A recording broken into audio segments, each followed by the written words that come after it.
Shalom, shalom, bien-aimés dans le Seigneur. Que Dieu vous bénisse. Toujours dans le souci de partager la bonne nouvelle, je viens ici et pour que nous essayions dans la profondeur de comprendre c'était quoi la pensée de Dieu cachée dans le passage biblique dans le livre des Psaumes, chapitre 127, le verset 2. Hier, nous en avions parlé et aujourd'hui, je vais que nous parlions de cette même écriture, mais maintenant dans la révélation.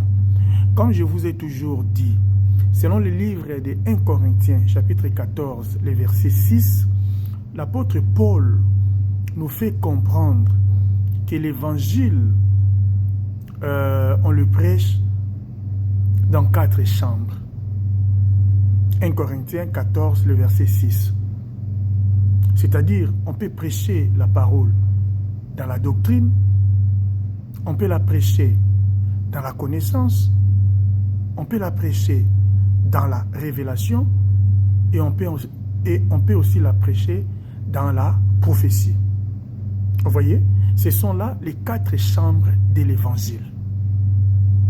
Hier, nous avions tenté d'expliquer dans la doctrine ou encore dans la connaissance, c'est-à-dire nous avons essayé d'actualiser le message pour faire voir aux gens, surtout aux enfants de Dieu, que ce n'est pas par des efforts personnels ou par des efforts humains que vous parviendrez à la bénédiction. Vous voyez? Mais c'est une grâce de Dieu. Et je pense qu'on n'a pas assez de temps pour revenir là-dessus. Mais aujourd'hui, la même écriture, je vais vous l'expliquer dans la révélation. C'était quoi la pensée de Dieu cachée dans Psaume 127, le verset 2. David dit, c'est en vain que tu te lèves les matins et que tu couches tard pour manger les pains de la douleur. Vous voyez? Mais il dit, et il ajoute, Dieu pour ses bien-aimés, ceux qui sont les bien-aimés de Dieu, l'Éternel cherche du pain pendant que ces derniers sont endormis. C'est-à-dire sont dans le sommeil. Un bien-aimé de Dieu, quand il est encore endormi, quand il est dans le sommeil, Dieu cherche du pain pour lui. Vous voyez? Alors qu'il y a quelqu'un qui se lève très tôt le matin pour coucher tard et dans tout ça, il va manger le pain de la douleur. Dans la révélation, cette écriture parle des 2 peuples. Il parle des 2 peuples et il parle des 2 alliances.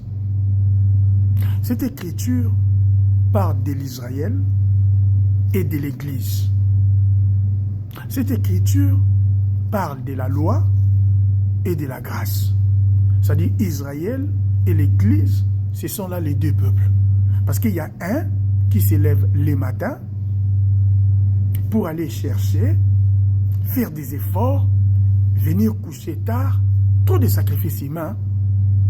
Et à la fin, il va manger les pains de la douleur.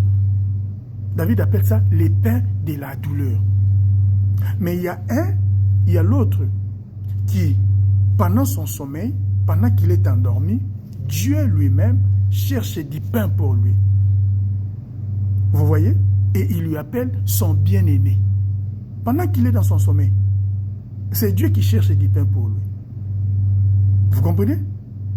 Donc, ce que vous allez retenir ici, c'est que cette écriture, dans la révélation, parle des 2 peuples, Israël et l'Église, et il parle aussi des 2 alliances, la loi et la grâce. Et maintenant, il faut expliquer qui est Israël, pourquoi c'est Israël, qui est l'Église et pourquoi c'est l'Église. C'est quoi la loi et pourquoi la loi? C'est quoi la grâce et pourquoi la grâce? Et Dieu nous aidera, vous allez comprendre. Mais retenez ceci, la parole de Dieu, la Bible est telle qu'elle est là, c'est comme une prophétie en langue. J'insiste beaucoup sur ça. Je sais le pourquoi. C'est comme une prophétie en langue. 1 Corinthiens chapitre 14, le verset 6. L'apôtre Paul a été clair à ce sujet. La Bible, c'est comme une prophétie en langue. La prophétie en langue, si elle n'est pas interprétée, elle ne sert à rien. Elle n'édifie pas l'Église. Une prophétie qui sort en langue doit être interprétée. Et la véritable prophétie, c'est la parole de Dieu, c'est la Bible. Mais la Bible, c'est aussi comme une prophétie en langue. L'eunuque éthiopien avait le rouleau ce jour-là. Il était en train de lire la prophétie en langue. Ésaïe chapitre 53. Il ne comprenait pas. Parce que la prophétie en langue, s'il n'y a pas d'interprétation, vous ne comprendrez pas. Et Dieu est bon, le Saint-Esprit dit à Philippe, va vers l'eunuque éthiopien. Il ne comprend pas ce qu'il lit. Explique-lui la pensée de Dieu qui est cachée dans cette écriture, dans ces chapitres bibliques d'Ésaïe 53. C'est alors que Philippe s'est approché, il a commencé maintenant à interpréter la prophétie en langue. Vous voyez? Donc la prophétie en langue, la parole de Dieu, la Bible, voilà le pourquoi des ministres de Dieu. Vous voyez? Les ministères, c'est l'interprétation de la prophétie en langue. On reconnaît un ministre de Dieu par l'interprétation de prophéties en langue. La véritable prophétie en langue, je l'ai déjà dit, c'est la Bible.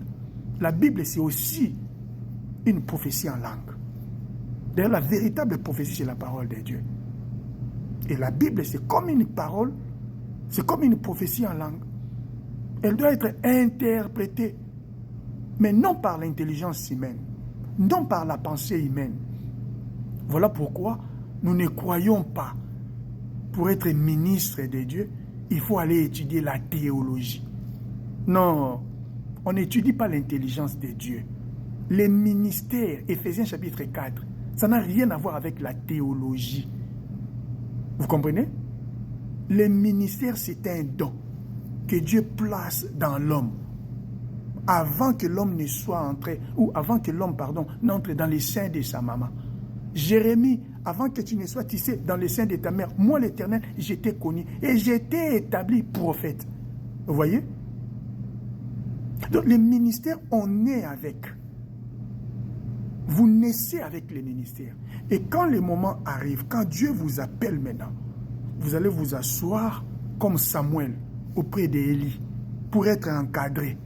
Et quand le moment viendra, vous vous lèverez pour dire « me voici ». Parce que Samuel devait être à côté d'Élie. Il avait l'appel, il avait la vocation. Mais il était à côté d'Élie. Élie était son encadreur. Voilà pourquoi, quand Dieu l'a appelé, Samuel s'est approché pour la 3e fois vers Élie. Élie a compris que c'est Dieu qui l'appelle. Il lui dit, bon, cette fois-ci, si on t'appelle, dis, me voici. Vous voyez? Donc, il faut l'encadrement. Mais quand le moment arrive, vous allez maintenant vous lever. Après avoir avalé le rouleau. Ézéchiel, prends le rouleau, avale-le. Parce qu'avant de parler, vous devez avaler le rouleau.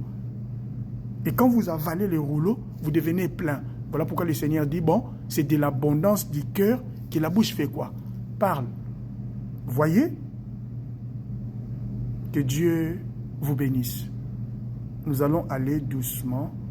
Vous allez comprendre. Merci.